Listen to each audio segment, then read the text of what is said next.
This is Robert Demers for Conman here at the New York Comic Con, and I'm here with Freddie E. Williams II, comic book artist extraordinaire. How are you doing today? I'm doing good. Thanks for having me on. How's the convention been treating you so far? Very good. Really busy, but it's great to see that it's expanded. The Artist Alley area is much bigger. The last time I was here was in 2010, and we were in a smaller area on the other side of the hall. So actually, it's been great. I'm very happy to be back in the New York area. It's a great show. What was it about comics that made you want to become a comic book artist? Initially, comic books were just about losing myself in that fantasy world, and I appreciated the artwork. Drawing comics or comic book sort of related subject matter, even if it was He-Man or something like that when I was a kid. It was in a way it was a little therapeutic. Like I grew up in a single parent home, and my mom was working all the time and stuff, so it was just me and my sister for the most part. And the point that I'm making about that is it was like this activity you could lose yourself in, that was all these great grand adventures that were quite a contrast to the regular sort of world that I lived in. So that's what attracted me, was losing yourself in reality, or from reality, losing yourself in that fantasy world. And then once I started sketching them and I realized I could create those worlds, it was very addicting, and I haven't gotten past that. I'm still stuck in there. I'm still addicted to that. It's still really fun. Were there any other artists that inspired your own work? Quite a few, yeah. Initially it was the two artists that probably were the most instrumental that made me want to draw comics for a living would be Wendy Penny, who does ElfQuest, and specifically it was the trade paperback book 3, the one where Cutter is crouched down and it's a blue background. It's something mountain, can't remember the title of it, but that book from my local library was it gripped me and made me want to, that along with, in about the same time frame, Jim Lee's X-Men number 272, and that was during the Extinction Agenda event, and I remember I had gone up to a local convenience store with my friends, and I opened up the comic right to the double-page spread where all of the X-Men and X-Factor are like an inhibitor cuffs. They're on trial in Genosha, and that really gripped my attention. I didn't know who Jim Lee was, I didn't know who Wendy Penny were, but there was something about their art styles and the type of story and how well put together the comics were, that really influenced me and made me want to aspire to become a professional comic artist. And I think if you mathematically somehow devise an equation between Jim Lee and Wendy Penny and you average them out, that'd probably be my art style, because I have some Jim Lee mixed in with Wendy Penny, and of course Arthur Adams, Mike Mignola, Frank Miller, Lionel Francis Yu, a whole long list of guys, Travis Charest, Brett Booth, a whole long list. So there's quite a few, but it's Wendy Penny and Jim Lee kind of started it. What is your thought process when you start to draw a book and put your style to these characters that you might not have drawn before? So start it like a brand new book for me, as opposed to like a brand new issue or something. The first thought, if they've already been established, like Batman or Superman or somebody who is iconic and who's been around for decades, I try to look at past artists that I liked what they did, like their spin on that character, and I look at things that I think they did really well, or things that I think I could do differently or better, and I make kind of like a style sheet for myself of little sketches and notes of like how tall would I make Batman's ears, or how big his chin, or the shape of his head, that sort of thing. If it's a brand new character, like for The Movement, which is the book I'm working on now for DC Comics, I talk a lot to the writer, which is in this case Gail Simone, and talk about where she's coming from, her mind space for those characters. She also wrote up a very in-depth background of each character, so that helped as well. So I was trying to, I did a lot of role-playing games and acting when I was in high school, so that experience helped me to kind of get into the minds of those characters. So I try to picture what their body language would be like, how they would, if they have a jacket, do they wear it buttoned up or do they leave it open? If they're wearing a buttoned-up shirt, like how many buttons do they go up? Do they go to the top or not? That sort of thing that you try to act through the characters. And I just make style guides for myself, and then I refer back to them those style guides almost every time I'm drawing the character, just to make sure I'm getting their facial features correct, their body proportions and anatomy and that sort of thing, the style of their clothing. So I treat that kind of like as an animator might, just to stay on model with the characters. So it's a lot of homework, but actually that's probably where things I feel the most creative is in that homework stage, because these are things that nobody's going to see publicly, the style guide stuff, all these notes I've made to myself and all this. I guess sometimes I see it public in the trade paperback later if they collect it, but you know what I mean. It's like my personal diary journal type stuff.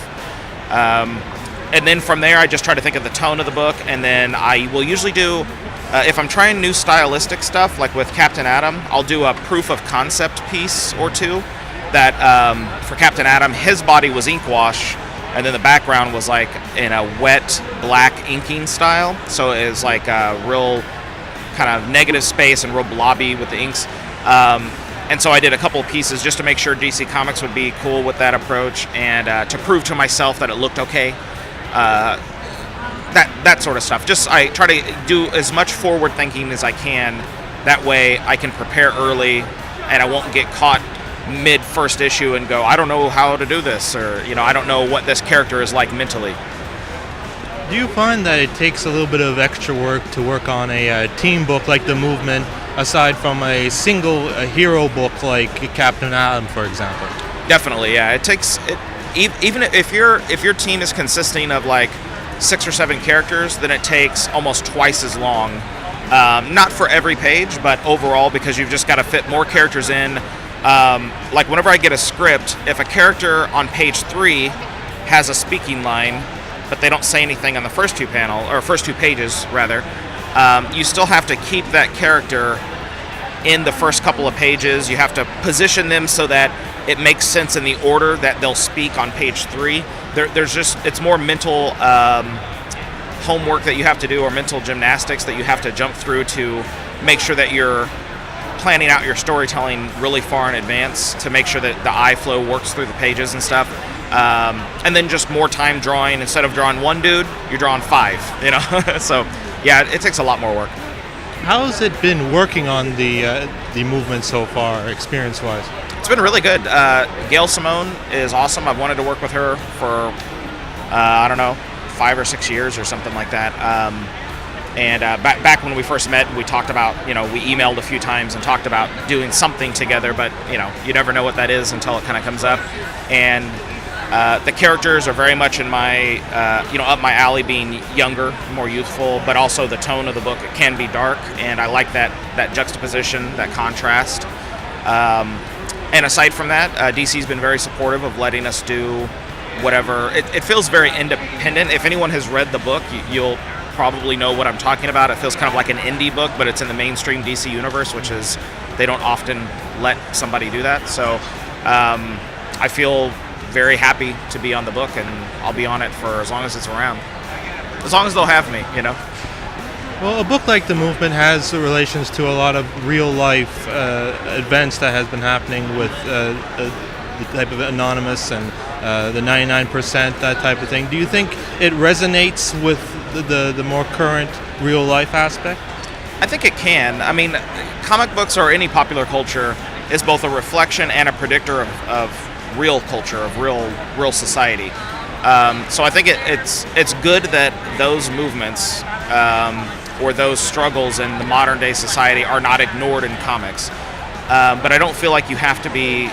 I don't think it's definitely not a 1-to-1 correlation, and you don't have to be in favor or opposed to those events or those movements to enjoy the movement. But I do think that they're relevant, and I do think that obviously that was in the front of Gail's mind whenever she was writing up the pitch for it. So it's not just dealing with those topics, but that's a good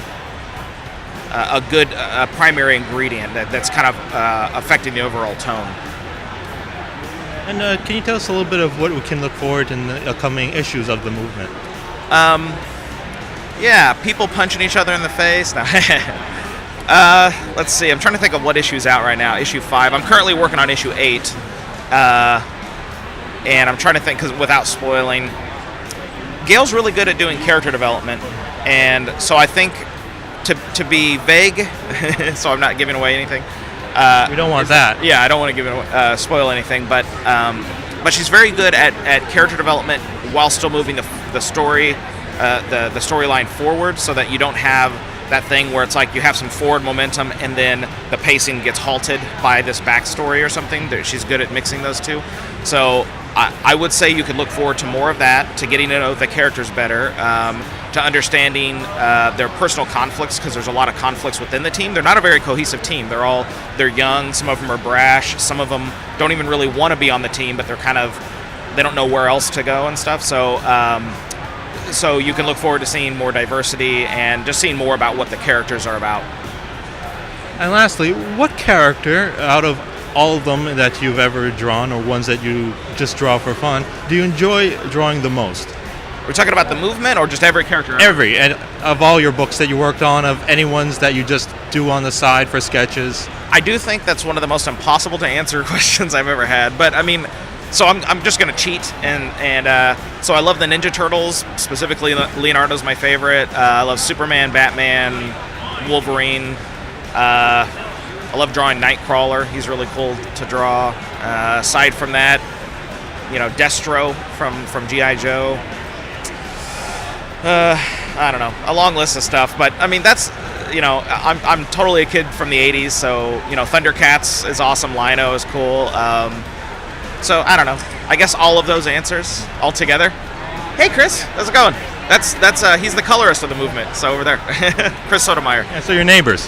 Yeah, well, I just now realized he was sitting there. I was just glancing over at his stuff, and then I caught his eyes, and he waved at me. So I was like, "Oh, that's Chris." So anyway, I haven't had much of a chance to walk around. I've been kind of stuck to the table right now. So. Well, I'm glad we could help you notice that. Thanks. Thanks. Okay. Thank you very much for talking to us, and I hope you enjoy the rest of the con. Thank you. Thank you for having me on the show, and thanks for coming by.